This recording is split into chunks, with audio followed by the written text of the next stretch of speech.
If you're from the real world, you've probably discovered by now that everything in life eventually breaks. I don't care what it is. The first car you'll drive one day upon getting your license, or the iPhone 27 you're hoping to own by age 50. Whatever it is, it's gonna give way. Take those fancy schmancy reusable grocery bags that can keep all sorts of paper and plastic out of the landfill. When you first use them, they're great. They can carry pounds and pounds of fresh groceries like it's no problem. But over time, as the weeks go by and you take trip after trip, the threads that hold the straps to the bag start to wear and even to tear. And then one fateful day in the future, before you know what's happened, the bag's going to give way and send all your precious groceries to their demise on a dirty floor. Now, if you think I'm being pessimistic, you're probably right, and I hope this never happens to you. But I bring it up because we're getting now into the story of how our own country, much like the grocery bag, came apart. Almost 100 years after this country came to be, the Civil War exploded into action in the year 1861, claiming more than 600,000 American lives over 4 years of fighting. It was a terrible and bloody time, as the nation was split in two, and states from the North and South fought against each other ferociously.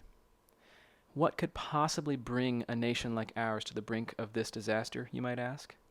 The same thing that accounts for the broken fancy schmancy grocery bag, and that's a combination of time and pressure. In the United States, it was differences between the northern and southern ways of life that created pressure, and with time, that pressure caused the nation to burst at its seams. One big difference between North and South was the way each region made its money.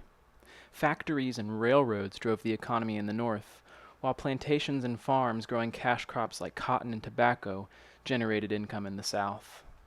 Another big difference between North and South was who supplied the labor, or did the work. In the South, it was millions of enslaved men, women, and children who were forced to work for no pay. In the North, countless immigrants from across the ocean came to America of their own choosing and chose to work jobs in the factories and on the railroads for which they would be paid. Yet another difference was the way each region used its political power. The 1800s were a season of growth in which many new states were being welcomed into the country.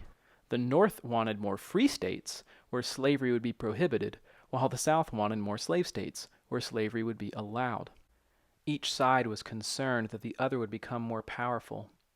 Each side fought to increase its interests. Both sides wound up making a series of compromises or agreements in which each half got a little bit of what they wanted. Finally, people in the North and South had very different beliefs about freedom. If you were an enslaved person in the South at this time, the only way you could be truly, totally free was to escape to Canada. While some Northerners were just as racist as their Southern neighbors, others who believed deeply in the freedom of all people used a top-secret travel network nicknamed the Underground Railroad to help enslaved people escape to freedom. Unfortunately, if Southern slave catchers, as they were called, could reach these runaways before they made it to Canada, they were allowed by the U.S. government to take them back into captivity where they believed they belonged. The whole Southern way of life could fall apart if these people were allowed to be free. For years the pressure rose, until finally in 1860 things officially fell apart. A man named Abraham Lincoln was elected President of the United States, and Southerners feared that he would directly attack their way of life and outlaw slavery. And so, just like that, a group of Southern states decided to secede, or withdraw, from the United States of America, forming their own country called the Confederate States of America. This should remind you of the way that the American colonists, almost 100 years ago, seceded from Great Britain.